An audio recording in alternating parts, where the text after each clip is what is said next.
বলিউড অভিনেতা মুকুল দেব আর নেই। কখনো কখনো জীবন থমকে যায়, কখনো কখনো এমন কেউ হারিয়ে যায় যার অভাব শুধু অনুভব করা যায়। আজ বলিউড হারালো এমনই এক শিল্পীকে, মুকুল দেব। তার চেহারায় ছিল এক অদ্ভুত গভীরতা, আর চোখে ছিল এক নিঃশব্দ যন্ত্রণা, যে কেউ তাকালেই বুঝে ফেলত এই মানুষটা অভিনয় করে না, সে যেন অনুভব করায়। 1996 সালে দস্তক সিনেমা দিয়ে যাত্রা শুরু। এরপর সাথিয়া, ইনসান, জমলা পাগলা দিওয়ানা, রক্তচক্ষু, এমন অসংখ্য সিনেমা ও সিরিজে অভিনয় করেছেন তিনি। মঞ্চ হোক বা স্ক্রিন, তার উপস্থিতি কখনো ফিকে হয়নি। আজ সেই প্রাণোচ্ছল মানুষটি আর নেই আমাদের মাঝে।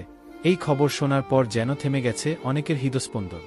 বলিউড আজ এক নিঃশব্দ শোকস্তব্ধ। ভক্তদের চোখে জল, মনে শুধুই প্রশ্ন, এত তাড়াতাড়ি কেন?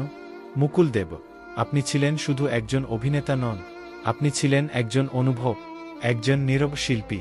আপনার অভাব কখনো পূরণ হবে না। চির শান্তিতে ঘুমান মুকুল দেব, আপনি থাকবেন আমাদের হৃদয়ে চিরকাল। বন্ধুরা, যদি মুকুল দেবের কাজ আপনাকে কখনো স্পর্শ করে থাকে, তবে কমেন্টে লিখে জানান আপনার অনুভূতি। ভিডিওটি শেয়ার করে ছড়িয়ে দিন তার প্রতি শেষ শ্রদ্ধা। বিডি নিউজ টুডে এর পক্ষ থেকে রিল বিনম্র শ্রদ্ধা ও ভালোবাসা।